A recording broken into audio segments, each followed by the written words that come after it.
process with the R&L instruments.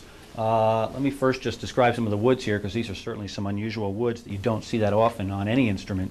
The top on this is quilted zebra wood, and a close look at the grain on this reveals an incredible range of figurations and patterns in the wood, and when the instrument is finished, those figurations and the depth, the 3D of those designs in the wood will be enhanced even further.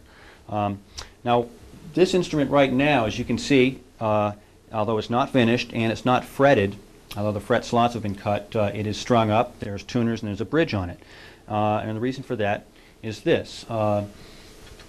The idea when R&L puts together their instruments in the fretting process is what they want to do, unlike most manufacturers, is they want to ensure that the tension on the neck during the fretting process is already in place, that it's identical to the way that it will be when the instrument is completed. And the way to do that is to put the strings on the neck, and so special jigs are in place here to raise the strings off the fingerboard, and then the strings are brought to tension just as they would be in an actual playing situation with finished instrument, so the tension is on the fingerboard and the neck, and then the fretwork is done.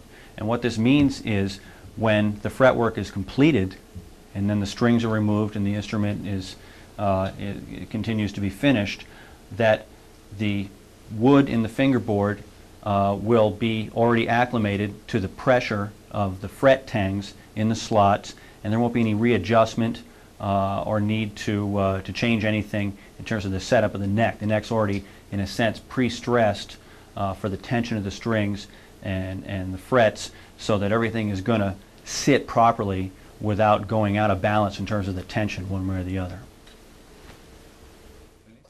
The two instruments that I'm holding now are representative of the two body styles that are available from R&L. The one on my left is the intruder body style. You notice that the upper bout has a more pronounced horn, more pronounced curve to it, and on my right, the invader, which is a little bit narrower in the waist and not quite as pronounced a curve on the upper bout.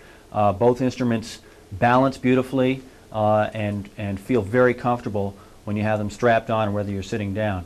Now, I'd also like to take a chance right now to show you what happens in the process when the wood is transformed from the finished shaped instrument to what happens in the finishing process. Now, believe it or not, the wood that you see on the top of this instrument here is actually the same type of wood that's on this one. The difference is in the finishing, so you can really see what a dramatic effect just adding the lacquer has in terms of bringing out the incredible color and depth of the grain.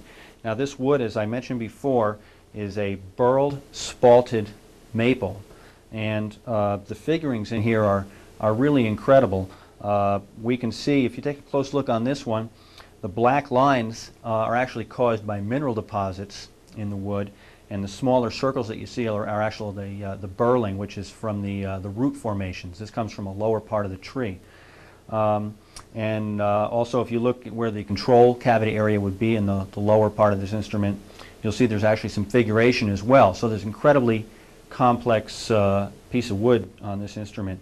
And then you can see the end result here. The parts that are dark become that much darker, and the areas that have light to them really shimmer and come to life. Now, the point should be made that with Roman and Lippmann, no one's going out to the lumber yard and just picking up a slab of wood and throwing it in the back of the truck and hoping for the best. Ed actually goes out himself personally on treks across the country to find the best wood that he can find, and whether that means he makes a trip and comes back with nothing, or he hits the jackpot. The goal here is to get the best wood that's available without any other consideration. And that means he's personally hand-selecting this wood, finding it himself, looking all over the country, the Pacific Northwest, and all over the country to get the best wood he can find for these instruments. So there's absolutely no cost cutting of any kind in terms of finding the woods for these instruments, and you can really see the results when you take a look at the grain and then the final finished product. Ed Roman and Barry Lippman have found that the EMG pickup system is not only the most flexible but the most accurate pickup system for their instruments, allowing the true tone of the wood to come through. I'd like to take a second now to demonstrate to you the range of sounds that can be gotten from this system. As you can see, of course, it's a 2 pickup system. The bridge pickup is in real tight with the bridge. That means that you're accentuating the attack and the upper harmonic structure of the strings from this pickup, and the neck pickup is in the correct position to balance the brighter, punchier tonality of the bridge pickup with a warmer, softer sound and getting more of the fundamental of the string. The standard setup here is volume, pan pot with a center detent allowing you to blend between the 2 pickups, and an active bass and treble cut and boost, which is similar to the type of tone control you have on a mixing board. Unlike a passive electronic system on an instrument, this allows you to actually remove treble or boost it, and the same is true with the bass. So let me play some different sounds for you now and show you the range of what's available here. Now, you might be a player that plays primarily pizzicato with your fingers. You might be a slapper. The sounds that you want to hear from an instrument for those different approaches are all available to you with the pickups here and can be tweaked to get exactly what you want to hear. Let me start with both pickups full on equally and the equalization flat. This is in a sense kind of the all-around even sound of the instrument, a balance of lows and highs.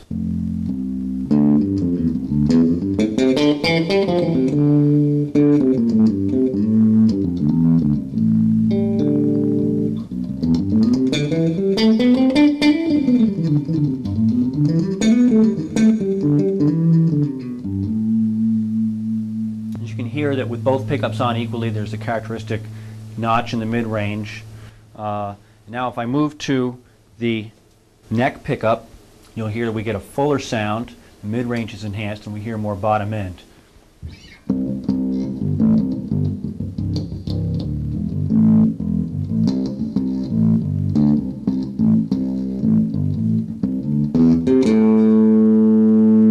Now if I go to the bridge pickup, you'll hear a completely different sound. We're going to hear more of the high harmonics, more attack punch, and less bottom end.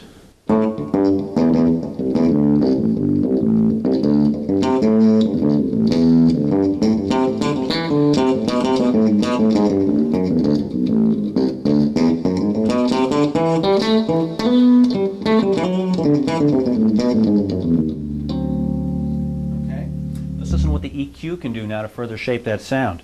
If we want more high end, we can go from this to this.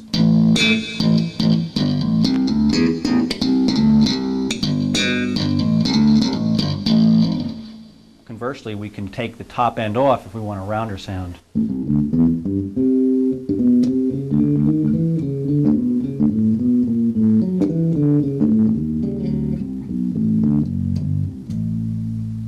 Now if we want to add bass or take it away, we can also do that. Here's more bass. Good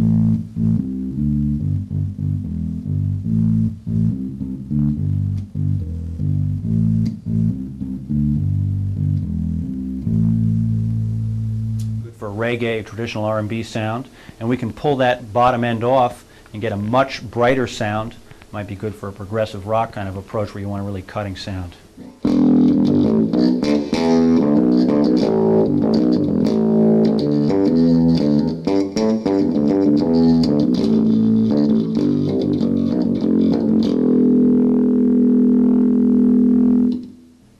The Intruder and the Invader, 2 truly unique instruments.